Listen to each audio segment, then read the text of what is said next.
let me make a few sweeping statements looking at the time that we have.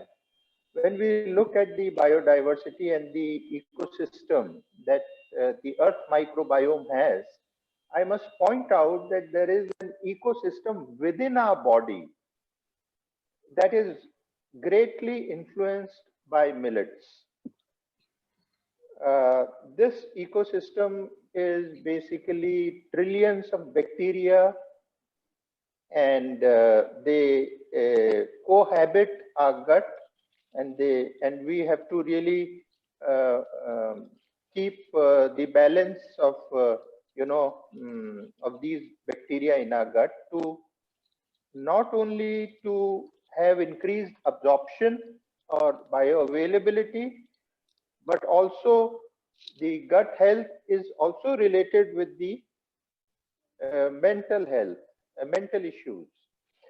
So this is one important aspect that I wish to bring. The other is that we've had an epidemiological shift from communicable diseases to non-communicable, as Shishu mentioned, and the quality of non-starch polysaccharides that millet has, and the very favorable amylase amylopectin ratio is certainly a very good thing for preventing the insulin spikes. The other is the polyunsaturated fatty acids. They are heart healthy. The presence of fiber and resistant starch, they act as prebiotics. And that is where I say that the microbiome, the good bacteria in the gut, they are they are able to colonize in a way that it prevents the leaky gut syndrome. And the biggest thing that millets offer is the phytonutrients, the phytochemicals, by which I would mean that the polyphenols, which have antioxidant and anti-inflammatory properties, and the lignans and the beta glucan. So these are bioactive functional ingredients, and they really help in keeping away these diseases which were just enumerated. Apart from the fact that millet is the only grain which is alkaline, and it is a low GI, and certainly processing goes a long way in making them as healthy products. Now, what I'll do is to just give you a few tips. On the malnutrition side, we have a triple burden: the burden of undernutrition, overnutrition, and hidden hunger, as I said earlier. And with stunted children, we are going to have stunted economies. And therefore, there was a study conducted by World Bank, and they said that there would be 3% loss in GDP only due to stunting, iron deficiency, and iodine deficiency. Now, that is the magnitude of, that is the price we pay for undernutrition. In terms of overnutrition, you've heard the conundrum of diseases. Um uh, so many diseases uh, that really where millets can be beneficial, and that is why I call millets as more than food. They are nutrition. More than nutrition, they are therapeutic. Now, the key takeaways, that the Honorable Prime Minister has taken up as a major initiative to lead the millet mission, and also the Poshan Abhiyan, which is the biggest program in the world in terms of outreach for ICDS. Uh, and we are determined to reach the sustainable development goals, and we are, at it. I was surprised by one of the speakers when he said that during the COVID, the consumption of millet was reduced. As a matter of fact, the immune nutrients that millets offers as a one-stop shop, you get all the immune nutrients like iron,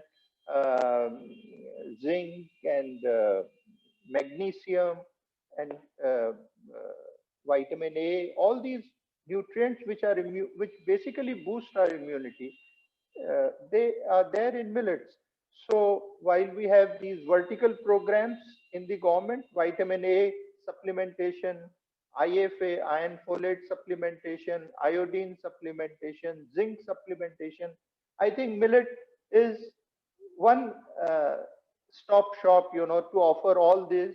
And where we have a problem of coverage, of logistics, of reach, of supplies, I think millet to be introduced, as Mr. Garg said, at the household level would really be a great thing. And the uh, model, Odisha model of Millet Mission is certainly a great step in that direction. So the key takeaways I would say is that you need to use the soft power of millet promotion.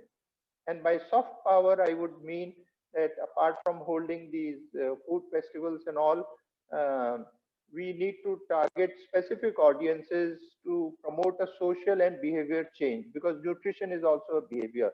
And we need to use celebrities. We have had movies like Bad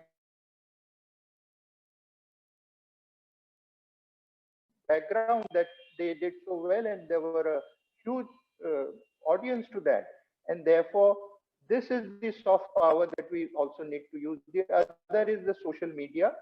And because there has been a democratization of internet, we have a larger rural base of internet users than the urban now. I believe that is a very big step. We have something like 227 million users in the rural area, whereas in the urban we have 205 million users. And India, of course, is after China is the biggest IT, where you have the information digital technology. Uh, so this would be a big influencer. And the other, as I said, was the opportunity cost. That is, uh, what if we do not use millets in our public distribution system and our MDM? What is that cost that would uh, hap- happen of not using?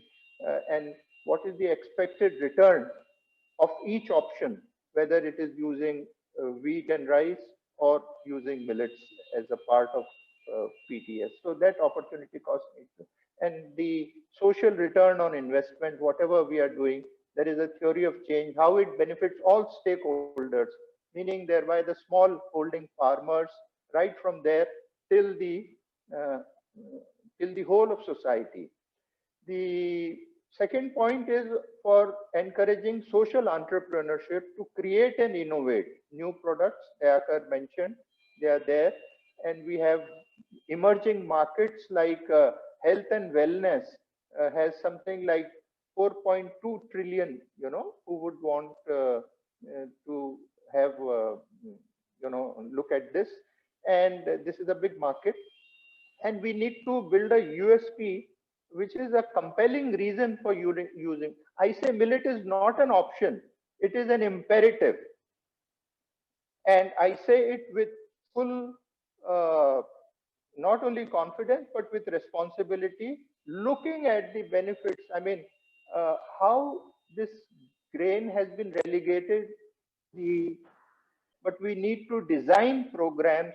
As a researcher, I would want that research has to be translated into programs. So translational research is important to influence policy. And by that, we mean high quality systematic research, which could even go transnational. So we need to look beyond India. We have stellar examples of research in genomic sequencing, gene editing, transgenic in the types of millet. ICRIS that has done amazing work, but we also need to Okay. do more in terms of processing. So I would conclude by So, saying that listen to science, listen to medicine, and listen to your body. That is it. Thank you.